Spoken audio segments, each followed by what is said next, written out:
Saya bersyukur pada Tuhan yang telah memberikan pewahyuan yang luar biasa semenjak 2016 sampai saat ini. Di mana sesuai janji Allah kepada saya bahwa Dia akan memuridkan anak-anak kita langsung besar damai sejahtera Allah. Di versi daripada bahasa Inggris, I the Lord will teach your children and they will have real peace. Suatu impian saya di mana kita semua dimuridkan langsung oleh Tuhan sehingga amanat agung dapat terlaksana. Sesuai Filipi 4 ayat 15, saya bersyukur kepada jemaat Filipi. Rasul Paulus katakan bahwa jemaat Filipi telah mengetahui di mana mereka diundang untuk turut menjadi mitra kerja, partner dalam pelayanan pengelebaran kabar baik. So dikatakan dalam versi TSE, Paulus berkata, pada waktu aku meninggalkan pertama kali dari Makedonia untuk memberitakan kabar baik tempat lain. Gak ada jemaat lain yang terlibat penuh. Maksudnya sungguh-sungguh menjadi sahabat sekerja saya dan yang menerima berkat juga karena berulang kali mendukung saya dengan dana. Hanya kalianlah yang mendukung seperti itu. Saya mengundang Bapak Ibu sekalian, saudara-saudara yang terkasih yang telah mengikuti pembelajaran Bible Study Intriko Utama. Anda bisa ikut tidak saja menerima pelajaran tapi bermitra menjadi kawan sekerja saya. Sehingga pelayanan ini bisa tersebar di seluruh Indonesia. Karena pelayanan partnership ini dikatakan oleh Rasul Paulus adalah pelayanan di mana pemberian Anda akan merupakan suatu persembahan yang harum bagi Allah. Dan Anda akan menerima persembahan itu diterima di kenan Allah.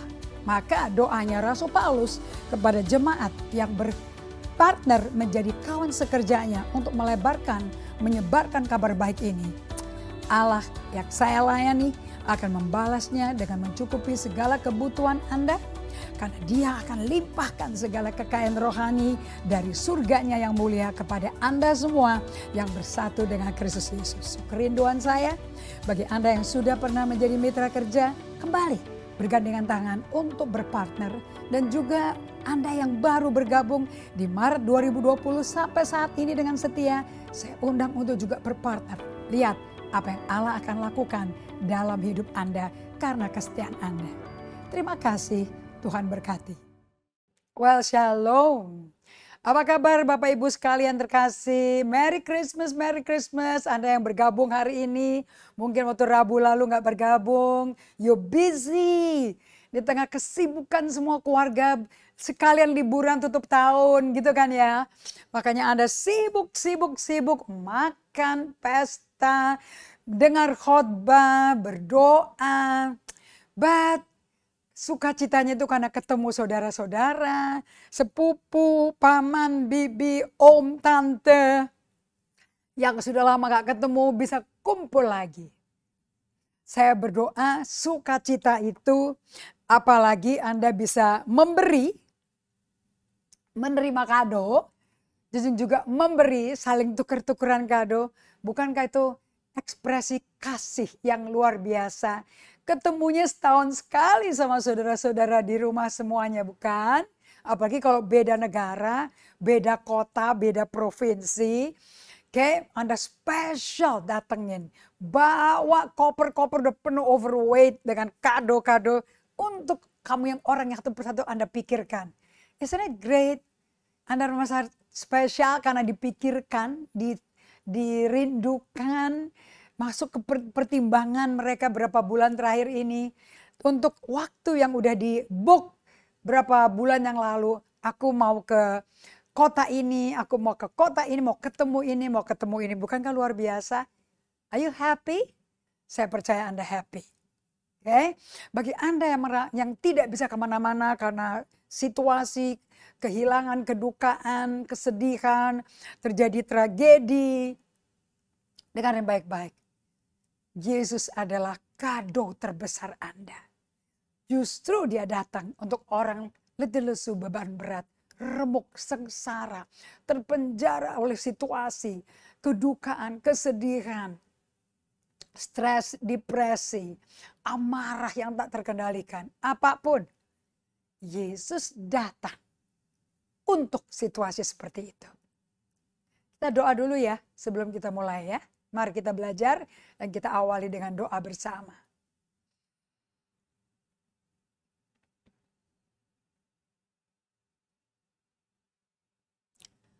Bapa kami yang terkasih, Bapak yang mencintai kami lebih dari segala-galanya.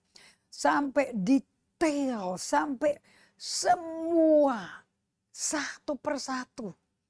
Apa yang kau pikirkan tentang kami. Yang kami pun gak sempat mikir dan gak terpikir. Kau sudah lebih dulu pikirkan buat kami. Bahkan sediakan jawabannya, solusinya. Sehingga semua situasi yang bikin kita tegang, shock, yang bikin kita hilang pegangan, lepas kendali. Pada saat kami latihan untuk selalu berada bersama Tuhan setiap hari. Otot memori kita untuk ingat Tuhan, dengar Tuhan akan bekerja. Dan menolong kita. Di tengah kalut kemelut itu, bisa duduk di kaki Tuhan, istirahat, jatuhkan diri, dan izinkan Yesus mengelus kepala Anda, mengelus pundak Anda. Seperti Bapak yang baik menerima anak yang terhilang. Dielus, dipeluk. Tidak terpikir lagi dosa apa, tidak kecium lagi baunya kayak apa. Badannya anak terhilang itu. Yang ada hanya kasih ayahnya. Mau meluap dari batinnya. Dengan gamblang keras bapaknya berkata, ini loh anakku. Yang buta sekarang melihat. Yang terhilang sekarang diketemukan. Buat sukacita kita. Sukacita Allah Bapa. Saat grief and loss. Kembali meluap. Karena memeluk Anda kembali di tengah situasi yang paling sulit. Bapak Surgawi bicara pada setiap umat-Mu. Supaya hidup kami tidak menjadi seperti dunia yang tak ada pengharapan. Tapi kita punya pengharapan. Toh semua yang meninggal dalam Kristus. Mereka semua akan pertama-tama dibangkitkan oleh Allah. Waktu Yesus kembali kedua kali. Baru kita yang masih hidup, baru belakangan. Tuhan, kita semua akan berkumpul, bergabung bersama-sama. Thank you untuk jaminan masa depan kami jauh lebih baik daripada masa kini. Dalam nama Yesus Kristus kami berdoa mengucap syukur. Amin. So, saya mau menguatkan Anda kembali untuk Anda yang mungkin tidak mendapat hadiah apa-apa. Tidak ada keluarga yang ngunjungin Anda juga nggak bisa mengunjungi mereka karena satu hal dan yang lain nggak mungkin, belum memungkinkan. Bukannya nggak mustahil, tapi belum memungkinkan. Dan kalau Anda mengalami kesedihan, Anda mengalami kebingungan, kacau hidupnya, jangan bingung. Jangan kacau. Seperti orang gak ada pengharapan. Paulus katakan di kitab 1 Tesalonika 4. Kepada jemaat yang semuanya udah dikacaukan pikirannya. Tuhan akan datang jual semuanya. Ayo menyambut Tuhan. Di alun-alun. Tungguin Tuhan. Padahal gak kayak gitu caranya. Yesus datangnya aja juga caranya juga gak seperti orang pikir. Betul gak? Anda pernah mikir. Juru selamat dunia. Raja damai. Allah yang perkasa. Bapa yang kekal. Penasehat ajaib. Lahirnya wujudnya bayi. Pernah mikir? Pernah bayangkan? Udah gitu udah 90 saya melihat mbak saya di rumah. Yang lagi hamil tua, babynya akan lahir Januari. Kecil kurus, kecil sekarang bisa besar sekali badannya. Kakinya agak gemuk. And dia jalannya udah setengah mati. Babynya aktif sekali dalam dia. Sekarang dia udah ambil cuti, dia mau merayakan kelahiran bersama orang tuanya. So dia mau minta bantuan orang tuanya untuk bantu dia untuk megang babynya.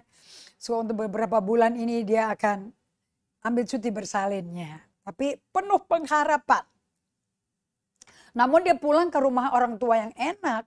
Ada kasur, ada AC, rumahnya lagi diperbarui, udah direnovasi. Coba Anda pikirkan Maria. Mimpi apa dikatakan di kitab Lukas 2, oke? Ayat yang ke-6. Ketika mereka di situ, tibalah waktunya bagi Maria untuk bersalin. Dan dia melahirkan seorang anak laki-laki, anaknya yang sulung. Lalu dibungkusnya dengan lampin, dibaringkan di dalam palungan, tempat makan binatang. Karena tidak ada tempat bagi mereka di rumah penginapan. Aduh, rasanya saya sakit dikit aja bisa pulang ke tempat kasur pribadi saya, rasanya surga bener-bener.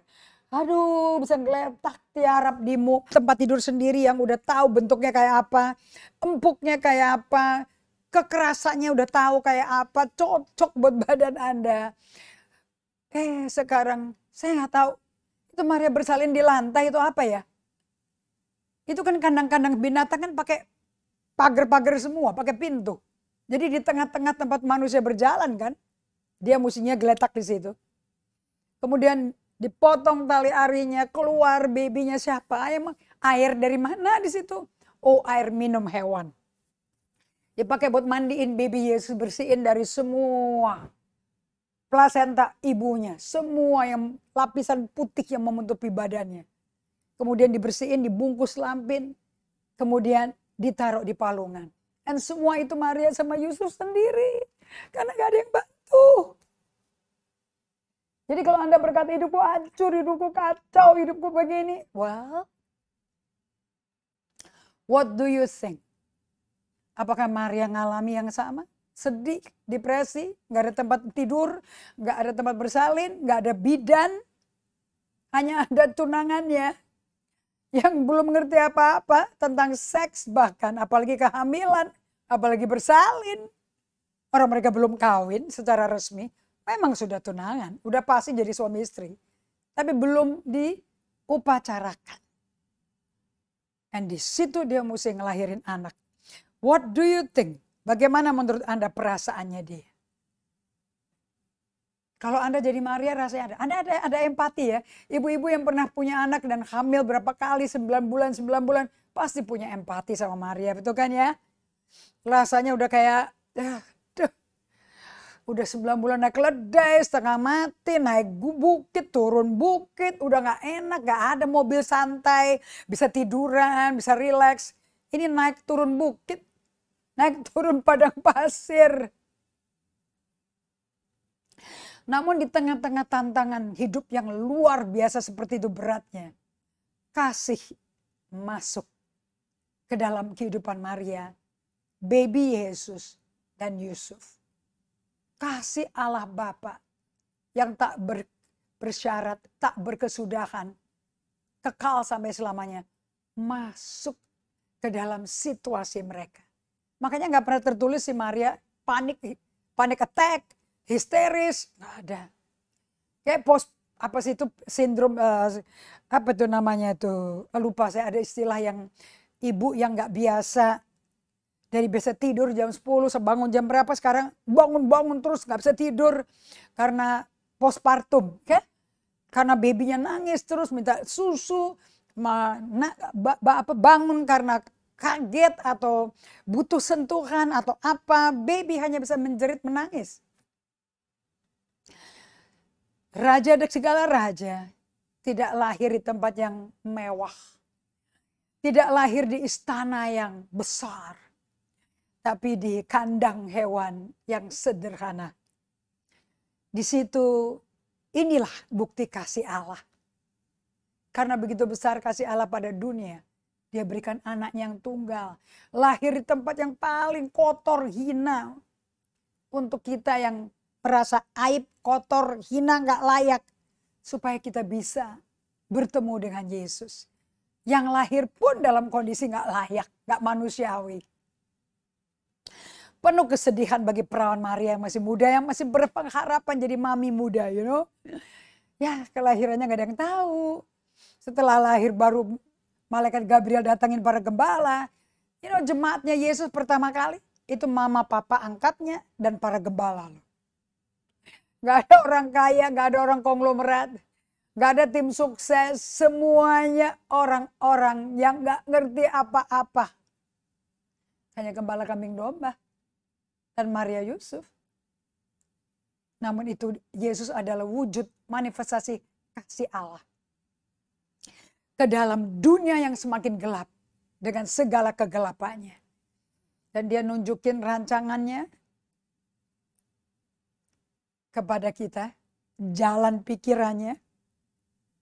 Orang Farisi maunya dia datang sebagai raja kan. Jadi turun dari langit. Pakai kuda emas. Pakai mahkota. Gagah, pedang, perisai. Ternyata lahirnya nggak pakai perabot peperangan. Nggak pakai senjata perang. Pakai apa senjatanya Bapak Ibu? Kerendahan hati. Itu jubahnya dia. Belas kasihan, kasih, dan kerendahan hati. Makanya orang yang lagi ancur-ancuran, lagi minus, lagi gak layak, lagi pesimis, lagi tawar hati, lagi capek hidup. Justru Yesus datang buat Anda. Yesaya 61 ayat 1-3. Dia datang ke tempat yang penuh abu. Dia datang yang penuh dengan semangat pudar. Dia datang ke orang-orang yang berjubah kain kabung. Enggak, dia nggak datang ke pesta. Mendapat kursi VIP. Kelahirannya, kedatangannya ke bumi, ketibaannya di kandang hewan. Yang tahu cuma Maria. Sesuai perkataanmu Gabriel, aku hamba Tuhan, terjadilah. Pulang Gabrielnya. Karena ada perawan Maria yang mau taat. Mengizinkan Tuhan menggenapi firman-Nya. Dan Maria menyimpan semua yang dia dengar di hatinya. Solitude and silence adalah cara untuk Anda masuk ke 2025 dengan Anda kembali meniru murid terbaiknya Yesus, Maria. Kalau Maria tidak punya hati murid, gak mungkin Yesus lahir. Terlalu berat resiko yang dia mesti bayar. Bayar harganya mahal loh. Reputasi dia sendiri. Hamil di luar nikah, memang udah tunangan. Tapi tidak ada hubungan suami istri. Tak ada. Namun hamil tua, hamil besar, lahir lagi babynya.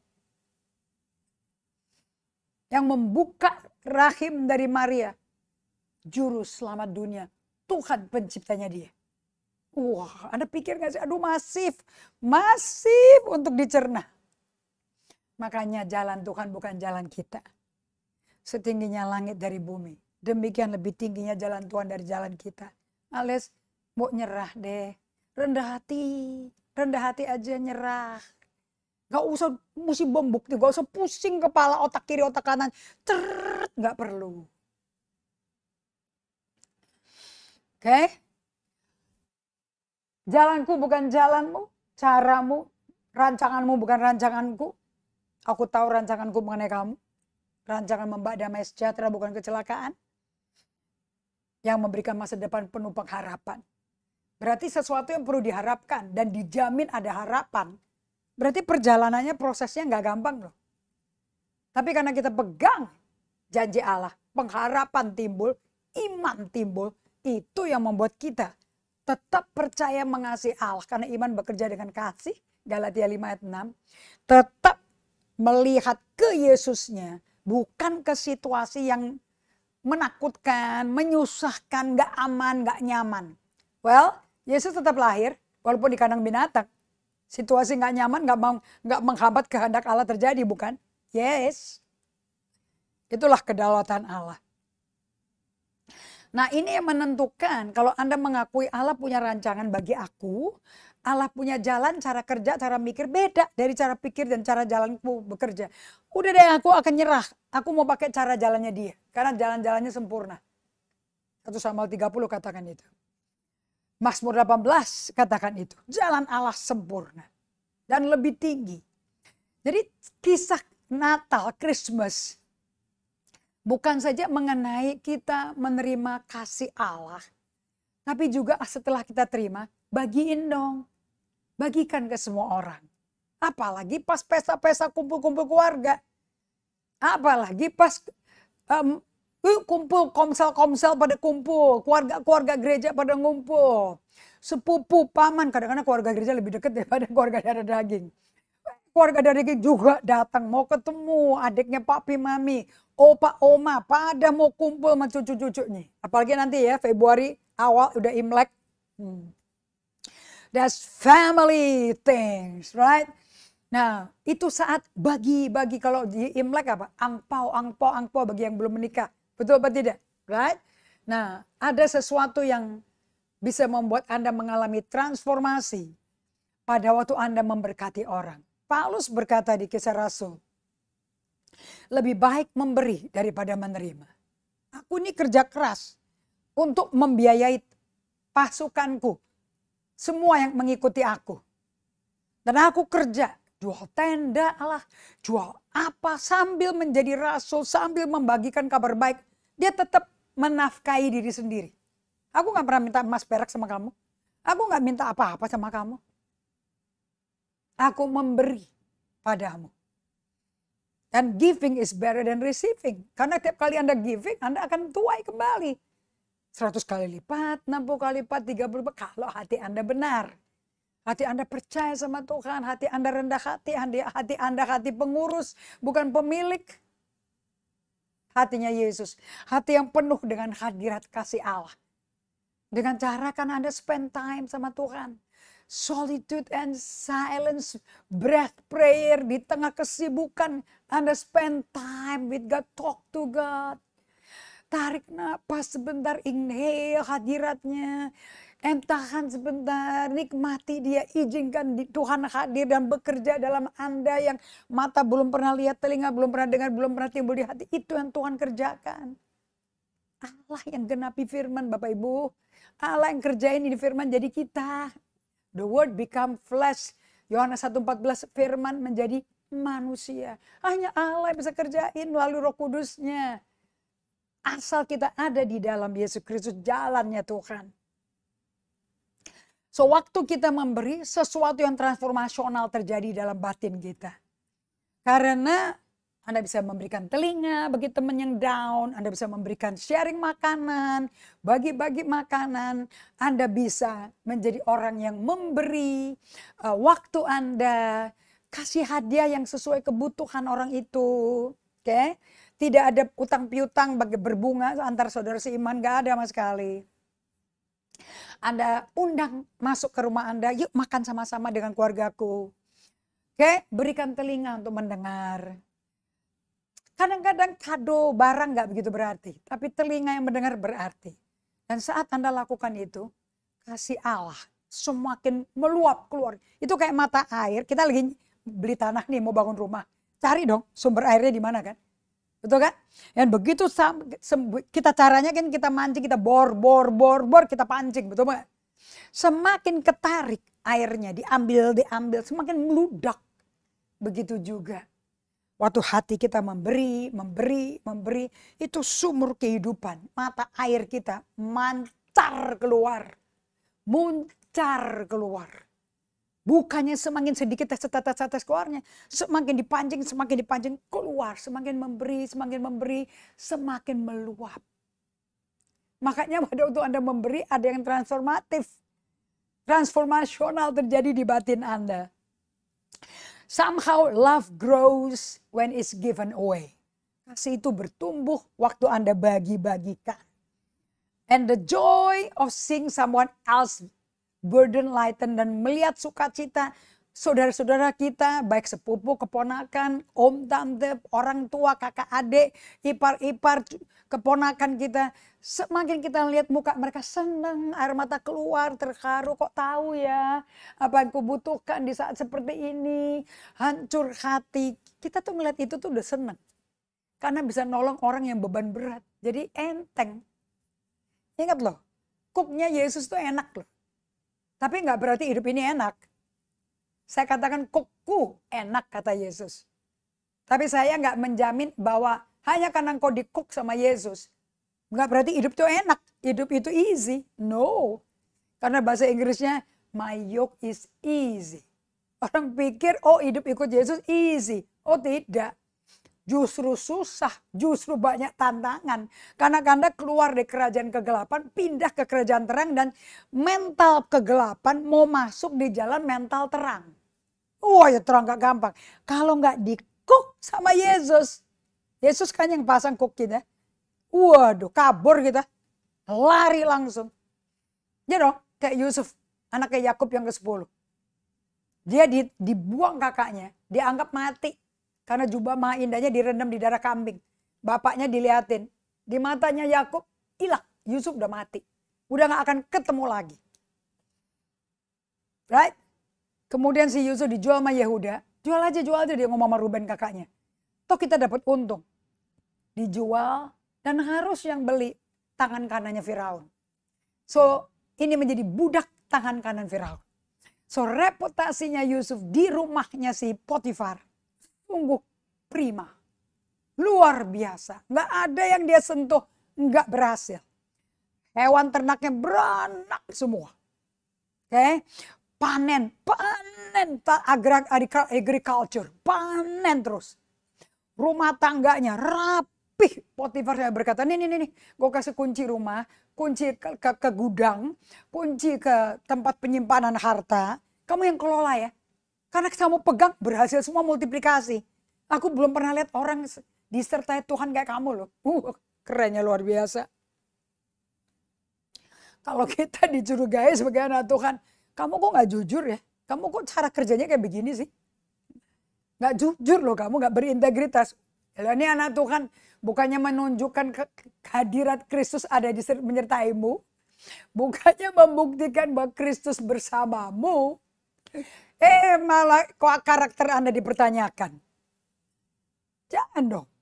Apalagi dalam rumah Tuhan. Gak mungkin seperti itu. Ini Yusuf di dunia loh. Negara adikuasa terbesar zaman itu.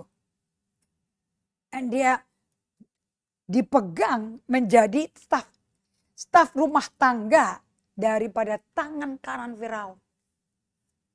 Sampai kagum Potifar. Begitu kagum mata jelalatan istrinya Potifar. Ngelihatnya Yusuf beda.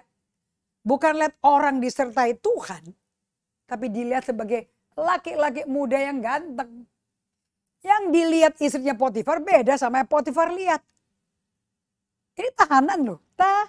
Maksudnya budak loh. Belum jadi tahanan.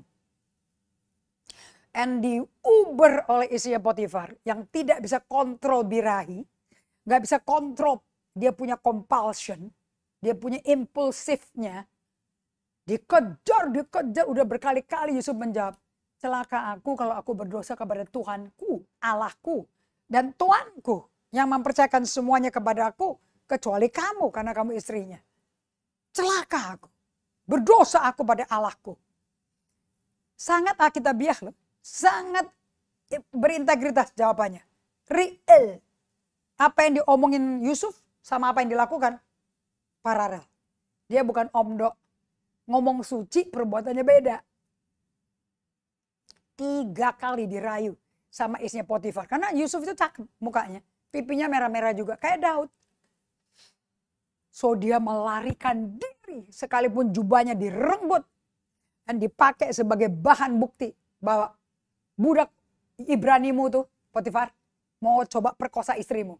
Diputar balik, tongue twisting. Oke, Anda kalau hidup di dunia Anda mesti siap-siap. Kristen duniawi, Kristen kedagingan akan bisa tongue twisting. Dan selalu. Karena hidupnya masih didominasi oleh manusia lama. Yang adalah rumahnya iblis sebelumnya. Kalau enggak ada pelepasan dong. Nah kalau Anda hidup dengan solitude, silence, dengan rule of life. Bikin struktur aturan hidup. Di mana Anda membuat Tuhan nomor 1. Rule of life. That's what I want to share today. Rule of life. Anda hidup di jati diri Anda yang otentik. Yang serupa gambar rupa Kristus. Dengan cara menanggalkan manusia lama, kenakan manusia baru. Itu Yusuf telak-telak hidupin itu. Makanya dia knows how to say no. kepada istrinya Potifar. Dia bisa berkata tidak kepada nafsu birahi seksual di luar perjanjian nikah. Dia tahu batasan, kamu tuh milik suamimu. Kamu tuh istri, kamu bukan perempuan lajang. Perempuan lajang pun gak bisa begini. Kalau percaya dan tahu moralitas loh. And Yusuf korbankan reputasinya, gak peduli apa kata orang untuk dia mentaati Tuhan. Betul apa tidak? Anda kalau mentaati Tuhan gak usah takut dituduh apapun, difitnah apapun. Tidak ada senjata menempamu akan berhasil kok. Semua tuduhan akan dilontarkan manusia, akan terbukti salah di dalam pengadilan. Itu adalah karunia hambanya Tuhan dan warisannya Tuhan sebagai kepada hamba kebenarannya. Anda akan ngalami masuk pengadilan dituduh. Itu kalau hidup benar. Kalau Anda kompromi sama dunia ya terang aja mana mungkin dikorbankan, kan udah sama kompromi. Right? And dia gara-gara itu Potifar tahu tanpa mikir 2 kali udah percaya lah ini bojo kok. Dia benci banget sama si Yusuf. Gini ya ternyata ya gue udah percaya sama lo. Dijeblosin ke penjara. Penjaranya penjara siapa dong? Penjara tangan kanan. White collar prisoner. Semua tahanan jubah putih bukan biru. Isinya orang-orang elitnya Firaun. Bukan penjara biasa. Dan di situ Tuhan menyertai Yusuf lagi. Ya udah, yang penting gini deh. Lebih baik difavoritin Tuhan. Lebih baik disukai Tuhan daripada disukai orang tapi Anda dijeblosin. Yang sekalipun dijeblosin di penjara, kalau ada bersama Tuhan, no problem. Lihat dong, kepala penjara. Ngelihat dia ngatur penjara, ngatur kamarnya sendiri, ngatur hidupnya sendiri, sampai dipercayakan seluruh kunci penjara. Yang pegang kunci penjara Yusuf. Yusuf status tahanan. Buron Potifar yang tercatat di dalam sejarahnya dia, perbuatan terdakwa, tersangka itu adalah pemerkosa istri Potifar. Padahal sentuh juga gak mau loh, gak kepegang loh. Tapi dia dipercayakan seluruh kunci master key dari penjara. Gak ada satu tahanan yang keluar, gak ada yang kabur. Yusuf pun gak kabur dengan kunci itu. Dia tahu Tuhan yang mau dia ada di situ. Sampai ketemu juru roti dan juru minum. Punya Firaun. Dua-duanya diceblusin masuk ke penjara. Dan di situ mereka datang ke Yusuf. Aku stres. Karena aku dituduh melakukan kejahatan kepada Firaun. Yang satu juru roti, satu juru minum. Coba Anda pikirin deh. Kenapa kok selalu juru roti, juru minum? Yesus berkata, akulah roti hidup dan akulah roti dan roti hidup. Darahku adalah anggur. Betul kan? Aku gak akan minum anggur lagi, itu darah Yesus kan? Kenapa selalu ke Nehemia juga jadi juru minum loh? Anda coba pikir, anggur itu kan juru minum kan minum anggur kan? Anggur itu kan lambang darah Yesus kan? Coba Anda pikirkan. Yang roti, yang juru roti mati. Kan dia dapat pemimpi kan? Terus karena kepada Yusuf berkata, Allahku memberitahu padaku, bahwa engkau akan digantung, tapi si juru minum akan hidup. Betul nggak? Yesus roti hidup, mesti mati kan? Inilah roti, inilah tubuhku. Di Yohanes 13, di perjamuan terakhir. Dia roti hidup kan? Mati kan? Kemudian darahnya menghapus dosa manusia, right? Kemudian dia mati, kemudian dia hidup kan? Dia dibangkitkan dari mati kan? Sama kan ada juru roti, juru minum. Yang juru minum dihidupin karena darah Yesus, karena anggur. Tubuhnya mesti mati dulu untuk menghidupi orang-orang berdosa supaya berdamai dengan Allah. Betul apa tidak? Saya lagi menarik sekali merenungkan ini loh. Kenapa ya selalu ada juru roti, juru minum, juru roti, juru minum. Yesuslah roti hidup itu. Dan dia adalah anggur, darahnya tuh anggur itu yang kita minum. Menarik sekali bukan? So, Yusuf Benar terjemahannya. Dan suatu hari 2 tahun kemudian si Firaun dapat mimpi. Dan itu Tuhan semua yang ngatur waktunya loh. Jadi Yusuf tuh menyerah ke jalannya Tuhan, ke kalendernya Tuhan dia nyerah. Ini by the way, ini anak 27-30 tahunan loh ini. Masih ganteng, muda, eligible, belum pernah pacaran. You name it man. Dan si Firaun dapat mimpi dia gak bisa tidur. Orang fasik juga dapat mimpi Tuhan Bapak Ibu sekalian. And dia gak bisa tidur. Ahli nujumnya dikumpulin semua. Dan mereka kalau nggak bisa nujum mau dibunuh semuanya. Dan di situ ingat deh si juru minum. Aku ini bisa keluar nih karena ada orang Ibrani, tahanan, di penjara. Yang terjemahin penglihatan mimpiku loh. Siapa tahu dia bisa terjemahkan mimpinya Firaun. Dipanggil langsung dalam sekejap. Yusuf yang kepala penjara, pegang kunci penjara. Dipanggil keluar mendadak, keluarnya mendadak. Tapi Anda tahu nggak? Dia posisinya apa? Tangan kanan Firaun. Itu 10 tahun di penjara. Itu membentuk, persiapkan Tuhan molding karakter Kristus, hikmat Allah, cara menjadi raja. Karena kita semua kan raja. Sebagai anak Allah. Yesus kan raja. So kita semua raja. Allah kita raja. Dibentuk mentalitasnya, karakternya, hikmatnya, semua yang duniawi, yang sombong dari Yusuf, anak kesayangan Yakub hilang, hancur lebur. Yang tinggal cuman karakter Allah. Kalau butuh 10 tahun di penjara, why not? Anda gak nyesel ya? Tanya Yusuf. Dan dia keluar dalam sekejap mata. Karena ingat si juru minumnya, mimpinya diterjemahin siapa. Dan langsung Yusuf dimandiin, didandanin penampilan Mesir semuanya. Dan langsung dia menghadap Firaun. Dan dia berkata, oh bukan aku yang menerjemahkan mimpi. Tapi Tuhan Allahku yang memberikan padaku arti makna mimpi itu. So jangan dibunuh dulu ahli nujumnya. Dikasih ke Yusuf. Dan semua diterjemahkan dengan merendahkan hati. Allahku kasih tahu padaku. Ini maknanya. 7 tahun musim makmur. Itu sapi gendut-gendut. Kemudian 7 tahun musim kelaparan. Anda mau tahu apa yang terjadi? Firaun bisa tidur lagi. Benar itu mimpinya. Lalu dia berkata, kepada siapa aku mesti berikan kuasaku untuk mengatur negara ini? Dan tidak ada yang lain kecuali Yusuf. Wow. Second right hand man. Di tangan kanannya Firaun.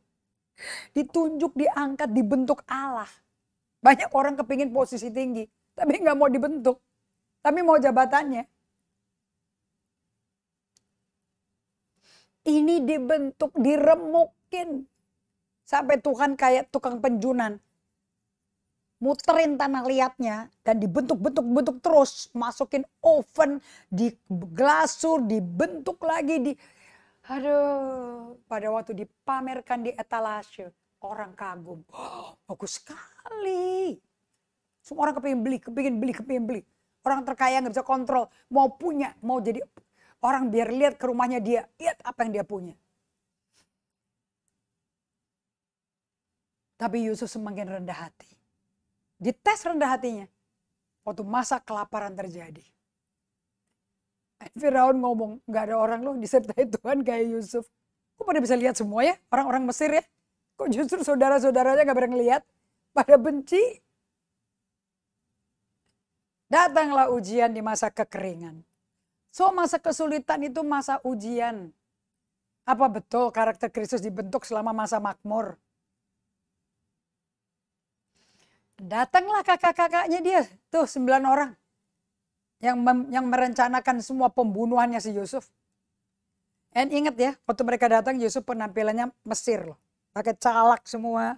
Pakai gelang kepala ular di tangannya, di lengannya, rambutnya panjang, pikat hitam. Gak ada yang tahu itu Yusuf, tapi Yusufnya tahu. Ya Allah, itu kakak-kakak tiriku. Sama bapak beda mama. Yang cuman sama mama sama Yusuf cuman satu, Benoni. Dia belum lihat. Itu anak yang ke-12. So dia lihat di situ. Dia masuk kamar dulu. Nangis keras sekali. Ya kan, kejadian 45, 41 sampai 45. Sampai satu istana dengar, apa ini nangis teriak begini keras. Sakit, Bapak mesti keluar. Anda kalau luka, Pak, sakit apapun, disakiti orang. Ini bukannya saudara yang nyakitin, dia harus diketemukan Tuhan. Jadi Anda mau sakit hati, mau berlari-lari dari orang itu nggak bisa. Justru di musim Natal ini, kasih itu nyata. Kasih menutupi banyak pelanggaran. Justru ketemuan. Ditemuin sama Tuhan. Dan kemudian Yusuf ketemu. Dicoba, ditrikin, dimain-mainin. Kamu spy kan kemari kan? Ya, gue tahu kamu spy. Pura-pura kamu kemari. Enggak, kita benar-benar kelaparan. Kita orang dari keluarga cuma 75 orang, tinggal sedikit. Dan bapak kita ada di tanah Kanaan. Dan kita datang kemari mau beli makanan. Jadi cerita sejarahnya keluar. Jadi kan Yusuf tahu bapaknya masih hidup kan? Bapaknya nggak tahu anaknya masih hidup. Dan pegang posisi kedua tertinggi di Mesir. Dan setelah itu bolak-balik masuklah Yusuf dan minta semua pegawai istana pergi. Suruh 9 orang itu masuk. Di situ dia nangis. Setelah keluar semuanya. Kemudian dia bilang, kamu tahu gak siapa aku? Aku Yusuf, adikmu yang kau mau bunuh. Waget kakak-kakaknya. Langsung bikin strategi. Pura-pura rendah hati. Udah ampuni kita. Kita jadi budak kamu aja deh. Kita suruh apa aja kita mau deh. Dan dia panggil mereka apa? Kakak. Kakak memang datang waktu itu merencanakan mereka-reka kejahatan bagiku. Belak-belakan loh dia ngomong. Dan dia gak mungkin bisa ngomong itu kalau dia gak keluar dulu sakitnya. Tapi Allah putar balikan semua itu, Kak. Untuk membawa kebaikan bagi kita semua termasuk Mesir. Bayangin Bapak Ibu sekalian. Penderitaan kita bisa jadi jalan keselamatan bagi banyak orang. Kehilangan, kedukaan kakak-kakak dan keluarga dan rumah tangganya sendiri. Kedukaan dan kehilangannya Yusuf tidak membuat dia hancur. Sampai hancur-hancuran hidupnya sebagai anak 17 tahun loh digituin loh. Masih muda loh. Masih hijau. Dia nggak menggerus jiwanya. Hancur percuma, aku hidup percuma. Enggak. Dia bawa ini semua ke Tuhan. Karena lihat buahnya, buah rohnya gila-gilaan. Dan dia nggak takut ngomong terbuka. Memang kamu rencanakan kejahatan bagiku. Tapi tenang, Allah putar balikan semua kok. Dan dia peluk mereka, itu nggak usah ngomong aku ampuni, itu udah tindakan mengampuni itu. Hatinya remuk, hancur, dia senang ketemu kakaknya. Akhirnya bapaknya dipanggil ke Mesir. Dan sebelum meninggal Yakub memandang muka Yusuf. Nah itu loh Natal. Karena Yusuf kan Yesus. Lambangnya Yesus. Dia nggak datang untuk menghakimi, dia datang menyelamatkan. Langsung muka ke muka bertemu sama orang-orang yang menghakimi dan nyalipin dia. Betul apa tidak? Kita kan nggak mau datang waktu itu. So kisahnya Natal ini bukan aja tentang menerima kita kado, tapi juga membagikan kado termahal yang Allah pencipta langit dan bumi sediakan bagi kita. Anaknya sendiri. Wujud anak baby Yesus itu namanya LOVE, love. So saya mau Anda bagikan kasih. Kalaupun kasih kado barang, itu keluar dari kasih, bukan sembarangan asal ada kado. Tapi Anda mikirin, ini mungkin bisa making fun, having fun for this family. Ini buat keluarga, ini bisa at least bisa duduk-duduk santai-santai sama keluarga sore hari, sama anak-anak, just enjoying some nice cookies, candles, ada CD, ada DVD, oh nggak mungkin nggak ada itu lagi ya, MP3 kali ya, atau Spotify gitu ya. Dan sharing makan bersama, Duduk-duduk tanpa mikirin kerjaan. Dan tambah begitu hubungan terjalin. Kasih bertumbuh. Waktu Anda bagikan sih. Dan sukacita Allah bisa bertumbuh di dalam kehidupan orang lain. Yang kita nggak tahu dia lagi ngalami apa. Betul apa tidak? Nah biarkan di Desember apa nih? Desember 28 ya. Menuju tahun baru nih. Anda masih punya Desember 28, 29, 30. Anda masih punya 3 hari ini. Untuk saling memperbaiki hubungan. Spend time. Segala macam yang beban yang begitu berat. Ingat ya, saya udah ajarin selama 1 tahun ini. Kalau sampai cooknya berat, nggak enak. Bebannya berat, letih lesu beban berat. Berarti Anda pakai cook Anda sendiri. Anda nggak rendah hati untuk izinkan Tuhan Yesus pasang cooknya dia yang enak. Easy yo. Anda masih keras kepala pakai cookmu sendiri. Lepasin. Apa yang menjadi hak asasimu, lepasin deh. Kasih ke Tuhan, biar Tuhan pegang kendali. Karena dia yang berdaulat kan. Jangan Anda yang ngatur. Kalau enggak pergumulan terus. Sakit batin, luka batin. Contoh yang paling nyata, orang-orang Majus. Buat saya bukan 3. Dia bawa ada 3 macam hadiah. Tapi yang bawa anturaj. Banyak sekali. Dari timur Ethiopia, Pakistan sampai ke Bethlehem. Waduh, ke Bethlehem loh. Bukan kok ibu kota loh, Yerusalem loh. Nah, mereka bertanya di mana lahirnya raja orang Yahudi. Kenapa yang terjadi? Panik sih Raja Herodes, Raja Galilea itu. Dikumpulin semua imam-imam ahli Taurat.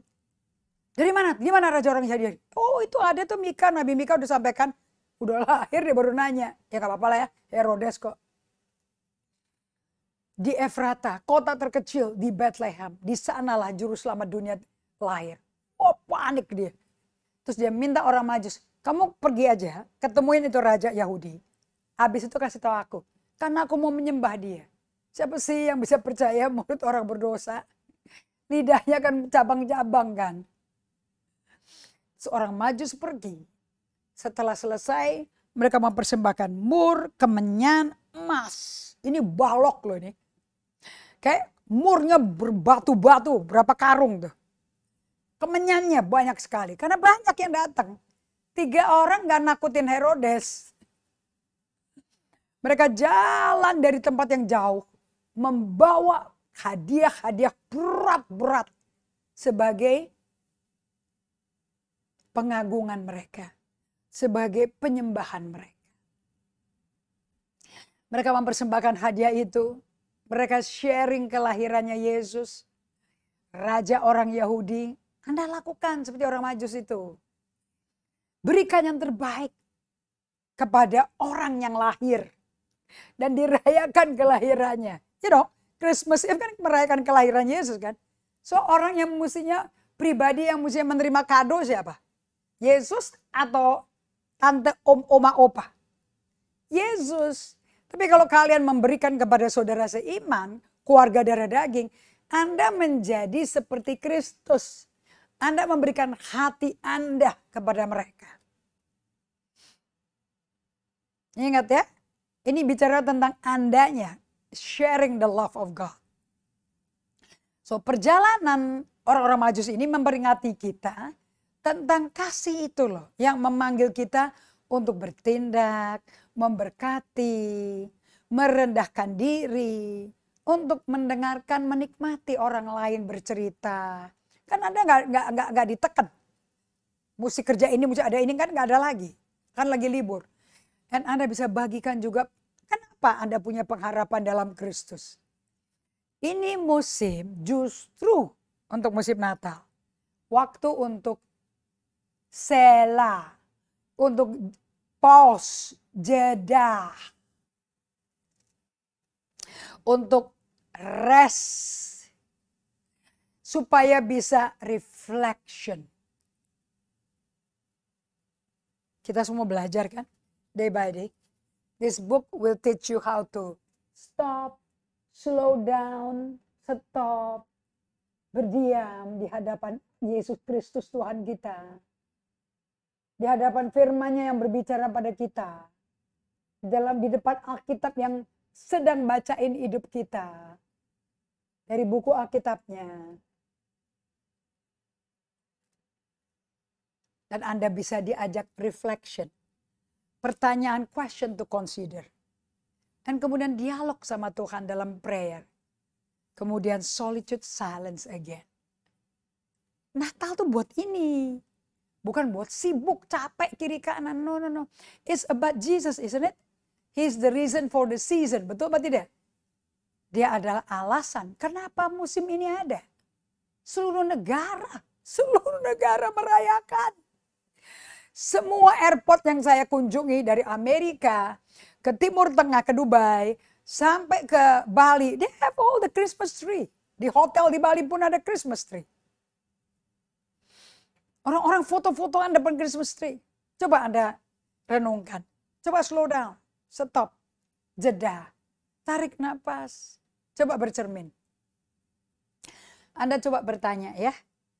Mau direkam boleh, mau dicatat boleh. Kapan terakhir kali Anda mengecap kasih dengan cara yang tak terduga-duga? Kapan terakhir kali Anda ngicipi disayang, dikasihi? Dalam situasi yang Anda nggak harapkan apa-apa loh. Anda udah pesimis aja deh. Tapi Anda menerima yang paling luar biasa. Kapan terakhir kali? 2.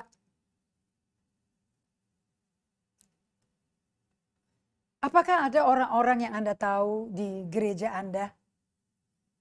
Atau di tempat kerja Anda? Atau di tempat kuliah Anda? Atau mungkin di keluarga biologis Anda sendiri? Seseorang yang dalam hidupnya bisa sih memakai kebaikan Anda, perhatian Anda, telinga Anda. Bisa sih diajak makan malam bersama. Ditelepon, Anda duduk, dengerin dia ngomong, Anda nggak interupsi. Coba siapa pikirkan. This is Christmas. Yang ketiga, bagaimana Anda bisa slow down untuk memeluk kasih Allah yang begitu luar biasa bagi Anda di tengah-tengah kesibukan Anda. Bagaimana Anda bisa slow down untuk berhenti, untuk merenungkan Tuhan, berada bersama Dia, dan mengizinkan Dia merubah hidupmu. Dan menghujani Anda, nyiram Anda dengan kasih-Nya yang tak terukur. Bahkan di tengah-tengah Anda sibuk, paling sibuk. Jawab ya ketiga pertanyaan ini ya. Nanti kita ketemu lagi hari Rabu.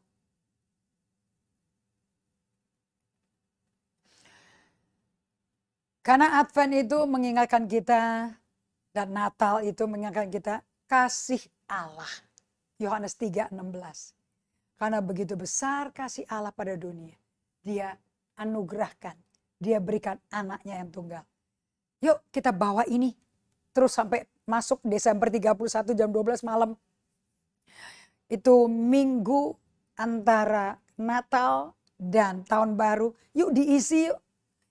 Jangan dibiarin kosong, nganggur, buang-buang uang yang gak perlu. Tapi itu waktu yang dipakai. 25 Desember sampai 31 Desember. Just 6 days, right? Untuk kita berdiam, reflection. Untuk kita ambil waktu untuk prepare bagaimana kita masuk ke Desember 31. Dan kita mulai atur supaya Januari 2025 sampai Desember 2025. Nanti kita ketemu gini lagi ya.